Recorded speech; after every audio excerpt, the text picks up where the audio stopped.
For 35 years, he was a fixture on Charleston television as a news anchor, sports anchor, and a talk show host. But in this edition of Quintin Reports, Warren Peper talks to me about why he jumped into the newspaper business after many years in television news. Okay, so Warren, you have been working at the Post and Courier now as a multimedia producer since 2009. Right. Tell me, how's that going? Very different. Yes. After 35 years of television, Yes. it's a different animal, different form of communication. Sure. But I also do a number of things here, so it kind of keeps each day a little different. Yes. Do a TV show, which is something I know how to do. Yes. Yes. And I write a column, which is something I'm learning how to do.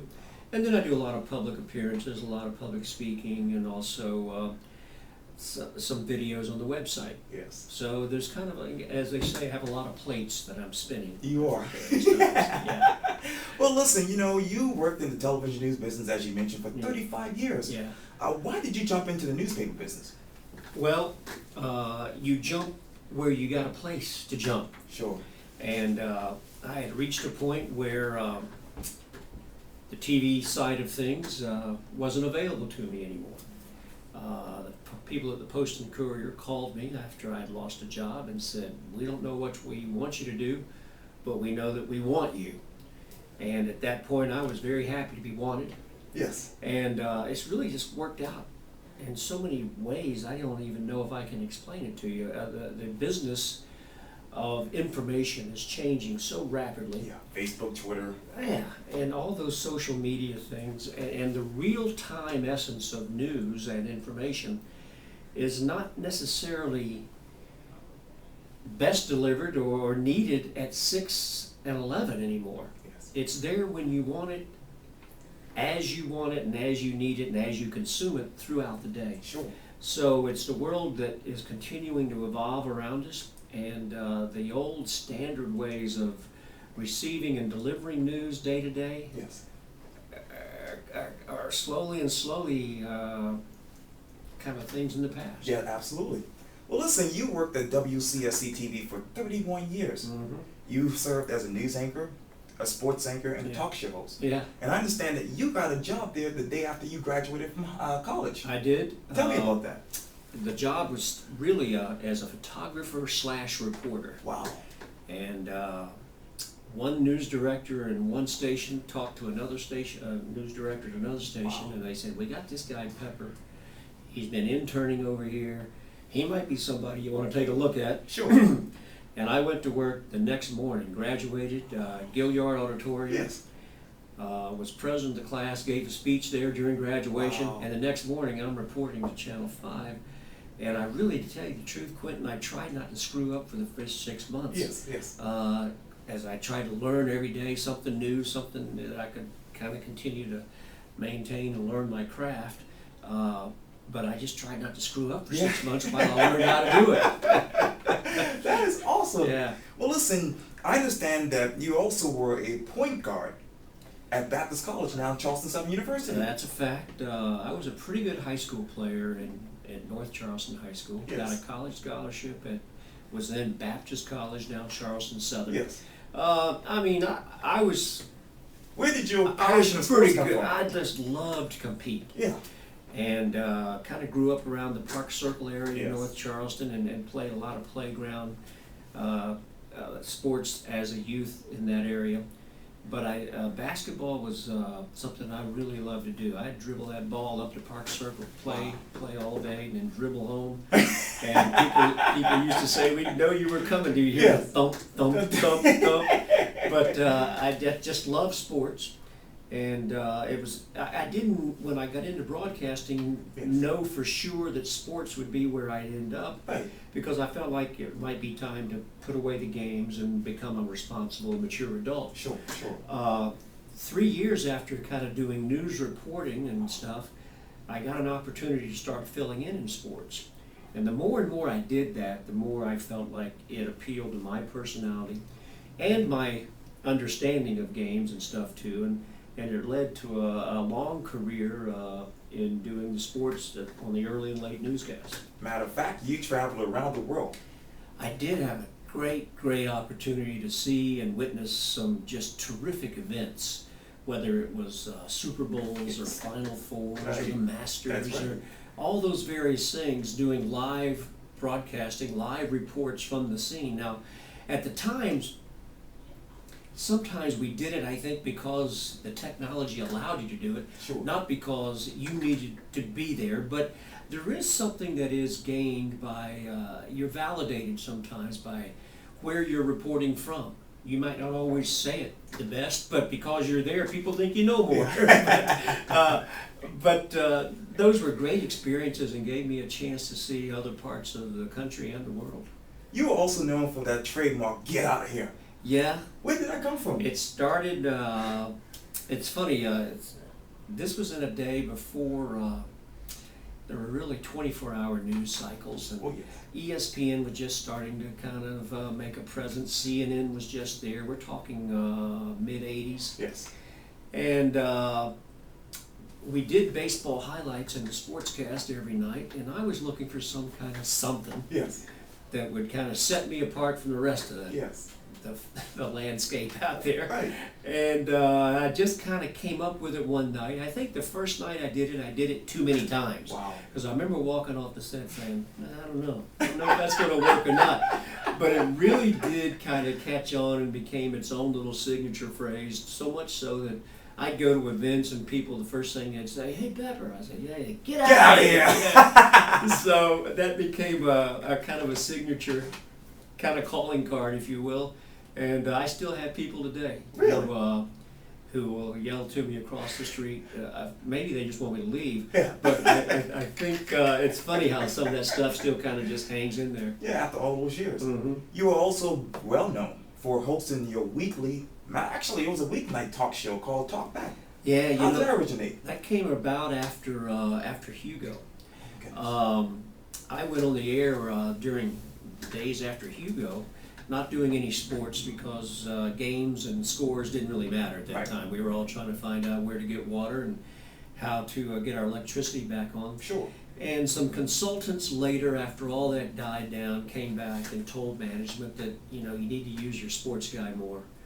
And the feeling was that some of what I brought to the table, either in communication skills or just talking to people on camera, was something that was there. Something was there. Sure, absolutely. And so they came up with this interactive format for which I was kind of tagged to host, and that was just raw live television. It was.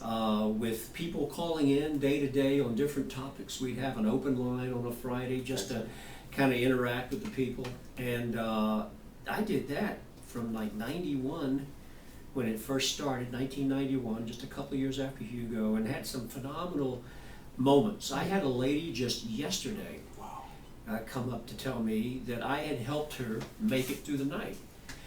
And what she was talking about is we had a hurricane approaching called Floyd one year. That's right. And people were told to evacuate. Yes. Well, our infrastructure wasn't set up for it. It was a debacle. People were told to leave, but the highways became so choked with people, nobody could get anywhere. That's right. So I stayed on the air all night on television and radio. Yes, you did. Just talking to people, helping them get through it. And she said, I was on I-26 stuck in traffic and you helped me get through the night. Just 2 days ago. Now this is 1989. Yeah, this is 10, 15 years later. Yeah. And so that's kind of cool when people remember those kind of things.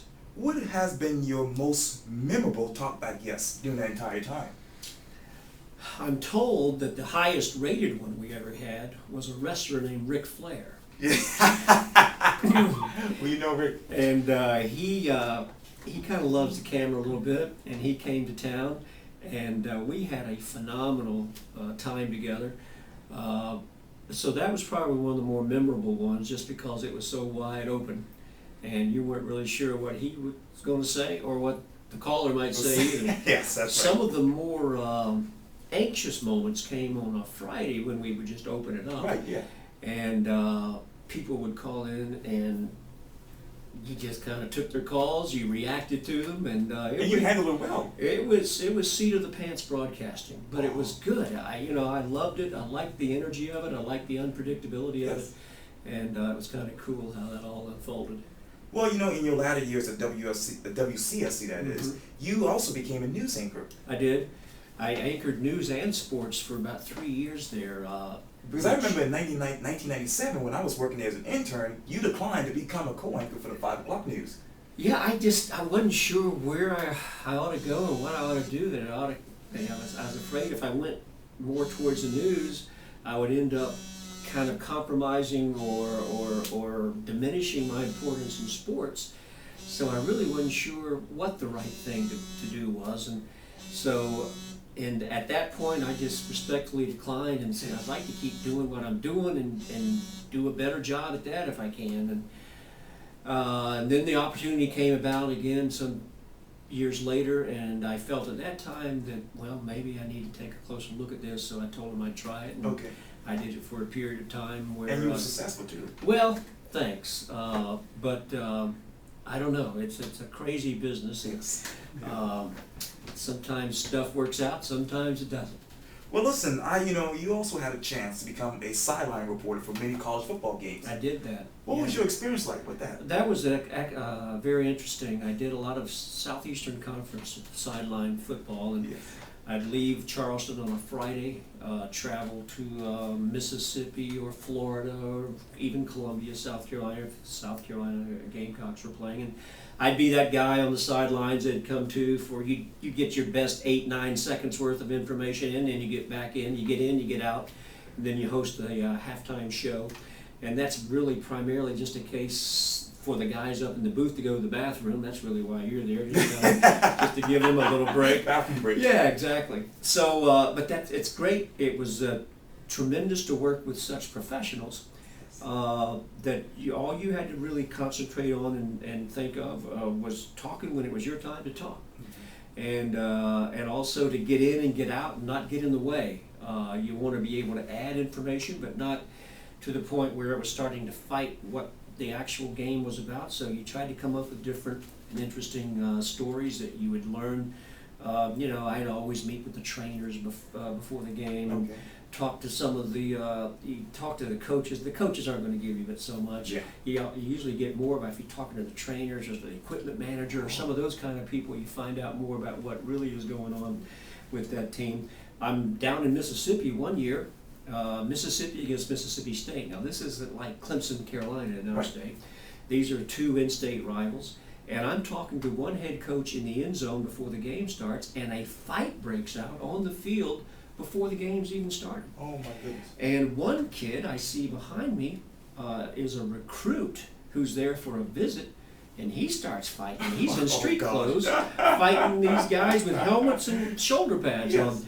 And the coach and I are talking. He says, I probably need to go over here real quick. I said, yeah. So they ended up coming to me before the game even started to describe what we had just seen. Sure. And so I tried to paint that picture for them. But I ended up telling them that I said, the one guy who was in street clothes fighting, I don't know if he's going to be recruited, because here was a guy who was in there trying to mix it up with guys in helmets and shoulder pads. I said, how smart can this guy be? So I'm not sure if he ever signed there or not. Well, I can't think of anybody in Charleston TV history who knows how to ad-lib like you do. Thank you. Where did that come from? I don't know. I pride myself in it. I love to put myself in those circumstances where you kind of have to not only fill the time, which is important, but you've got to fill it with information that makes sense.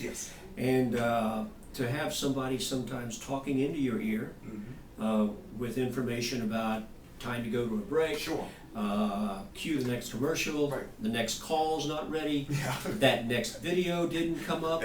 All that stuff you're trying to sift through your head, while you might also have somebody sitting beside you you're trying to engage in conversation, or you've got a coach maybe in a live shot. You got so many voices in your head, you're trying to separate it all out and still communicate with that viewer at home, who after all has invited you into their home as your guest. And that's how I always approached it. I always felt like somebody has taken the time and taken their opportunity to invite you into their home. And here's your chance to talk to them. And I never really thought about talking to people as a whole. I thought about trying to look into that camera and talk right to the person who was looking at me and tried to have a one-on-one conversation with them. You know, you and I were talking about this in the elevator, but I had an interview with Ralph Fowler this week. Okay. And I asked him about Charlie Hall. Mm-hmm. What are your memories of him? Charlie and I had great rapport. Yes. He was in the weather and I was in the sports, and we were at opposite ends of the news desk most nights. Yes. And we would look at each other some nights when some stuff was going on and say, man, I don't know. We'd smile at each other.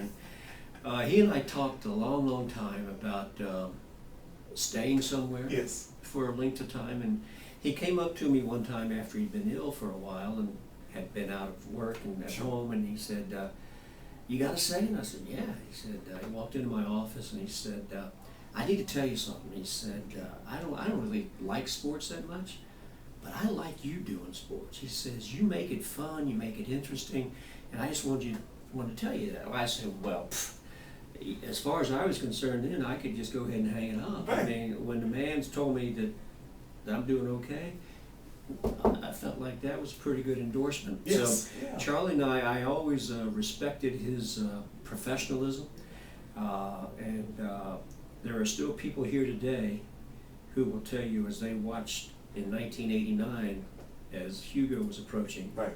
when Charlie said it was time to go, It's time to go. you better get the bag packed. Yeah. Because Charlie didn't mess around. One thing I always loved about him, he kind of came to the whole weather technology industry kind of kicking and screaming a little bit. He just wanted to tell people what he was going to do today and what he was going to do tomorrow. And he didn't really get too hung up on the computers and the graphics and the long range forecast. You know, here's what happened today. You know what happened today. You were here. Yes. And here's what's going to happen tomorrow. And he got flustered, quite frankly, at times with people who wanted him to get into a whole lot more. Yes. And because people knew him for just giving a basic forecast. yeah, and you know, whether he was writing backwards on that chalk weatherboard. Yes. You know, that was all very simple, but at the same time, it's just raw information. Yes. And that's how he best communicated. He didn't want to get caught up too much in technology. Yes. Well, you know, you also have, I feel like you have a lifelong relationship with Bill Sharp and Debbie Chard. We are kind of connected. There's an umbilical cord there because we all kind of started about the same time. That's right. Worked together for years and years, and we all kind of knew at times what the other one was thinking and where they might go with the next thought. And sometimes that was good. Sometimes you kind of had to fight the laughter a little bit just because we all had so many different experiences to draw on. Yes. But I do miss seeing those guys day to day because we had so many shared experiences through the years. Yes. That is awesome. Well, listen, you didn't stay long out of the TV news business once you left Channel 5. Right. Because Channel 2 came calling. Yeah. I remember the day when I was working there, they called us into a big room. That's They right. showed us the promos. And here it is, Warren Pepper's coming back. And I'm like, oh, this is the real deal here. Yeah. What was that all about? Well, there was a general manager there at the time named Richard Fordham, Yes. who had been kind of talking to me after I left 5, and he said, you want to come over here? And I said, yeah, I'd love to come talk to you about coming over there. And we were able to work it out, and I anchored news only, you know, along with Carolyn Murray. And How was it like working with her? Well, it was good because we had a previous relationship. We That's had right. worked together for years at 5, so we knew each other, and all those things kind of were taken care of immediately. Yes. We had chemistry, and we had the ability to work together on that set. But you know, that goes for 4 years, and then all of a sudden you get a call one day, and the same thing happens. Somebody decides that. What was that like? I mean, It jeez. ain't good. It ain't good. I wouldn't recommend it, but it happens to people in all walks of life. Yes, it does. And that whole, whatever the excuse is, doesn't really make it any easier to take. I mean, In my case, it was the recession had hit in 2008, and the company didn't feel like they could afford to pay me anymore, and they said it's either going to be you or three others. So I said, I think I've seen this movie before. Yeah, you took the high road. Well, it doesn't really do you any good otherwise, I don't think. I had reached the point where I didn't want to just leave Charleston for the sake of leaving. Whatever equity I'd built up in this community is strongest in this community. So when that ship sailed on me, I was very happy that the folks here at the Post and Courier decided they'd like me to pull up and kind of drop anchor. So it's been a fast 3 years here already. Wow. And I've almost been here as long as I was at 2. Wow. So it's funny, people still yell to me on the street corner, and you're at the paper now? What are you doing at the paper? Right. You know, Yeah. so it's been an interesting, I'm so happy to be able to have stayed in Charleston. I'm still in media, Yes. but it's a different form of media than I did for 35 years, but it's still an ability to reach out and touch people. Yes. The column allows for that, and it's kind of cool to be able to still have an impact or to be able to connect. Describe to me the following one word: golf. Fun, but it's also challenging and frustrating. So, but I love that game. I've got a semi-addiction to it. It does take some time to play in order to play well, and but it's the last thing I've got to compete in athletically. So I do still love to play, and I'm very avidly involved over at the municipal golf course. I play at the old Muni as many times as I can sneak away. I'm sure you do. Yes, I do. One word to describe television news. Television news, because one word. Yes. I know you have a lot of thoughts about that. Well, it's most of my memories of it are very fond. Yes. But it's challenging. Yes, it is. Challenging. And probably even more so every single day as we go along because of all the various challenges of just media these days. Yeah, So, yeah. but TV news was a great ride for me, and I don't ever regret being involved in it. It's still something that I still think I do best. Yeah. Do you want to get back into it? I don't think at this point there's that chance.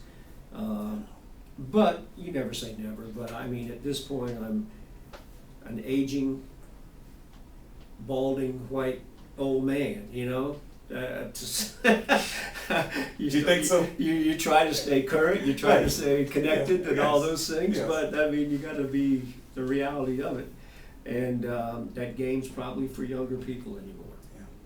One word to describe pigskin picks. Interesting. Yes. It became an annual deal that Yes. I initially started on my own. Then I eventually brought in Quintin from the Post and Courier, and there was some synergy worked out there between the paper and the broadcast. Yes. But that became kind of a little bit of its own kind of pigskin institution there, if you will, that people always loved to see and to hear what you might think is going to happen in the upcoming college football game. That's right. Like any of us ever know. Right. I mean, but it had a great little rhythm to the season because you'd have the picks, you'd have the game, you have the people complaining about the picks, Yeah. and then all that stuff. Yeah. So it was fun, and gave everybody a chance to kind of enjoy the college football season on a little extra level. One word to describe sports. Fun, and they should be. Games should be. But I always tried to make the reporting of sports something that could be understood. Sports sometimes has its own language, It does. and you can get very caught up in the expressions and the abbreviations and all those things that sometimes will lose the casual viewer. Yeah.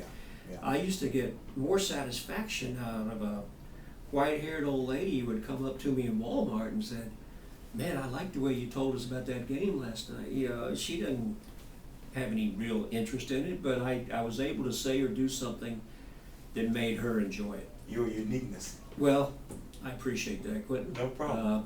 unique, odd, you know, all those words. But I mean, having fun and just kind of shooting straight with the viewer too. Yeah. I think is what gave me whatever staying power I had in this business. One word to describe the Jaguar, your car, your old car. Yeah, an old car. Well, Yeah. everything I've got is old, but I love that old car.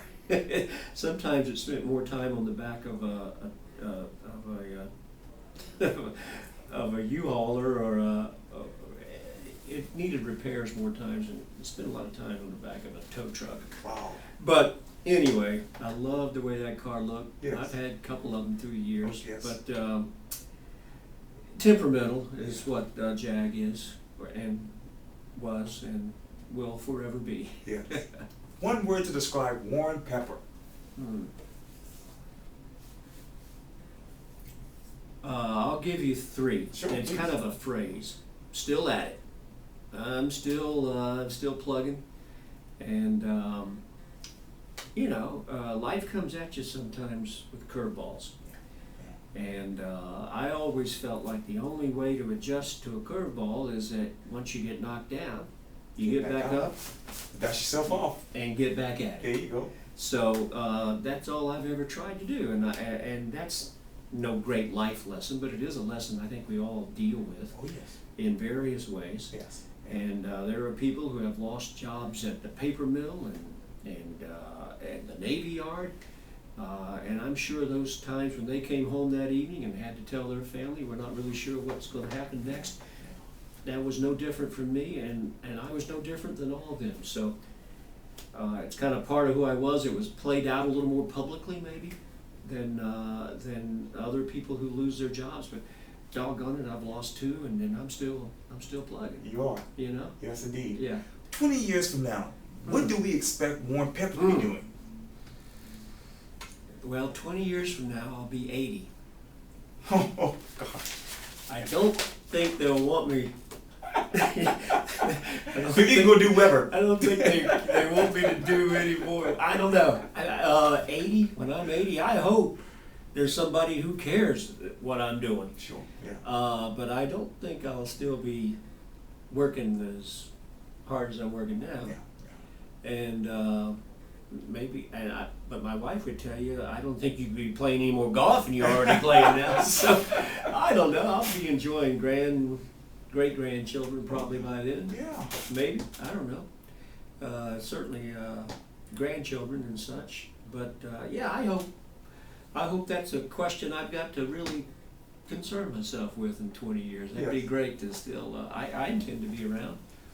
I don't know if I can put on enough makeup to go on camera though. I don't know. Because they'll see. My old With wrinkled high hair. definition. Exactly. By then you'll just be able to reach out and touch him Yeah. and say, you need to correct your tie there, Warren. Yeah, exactly.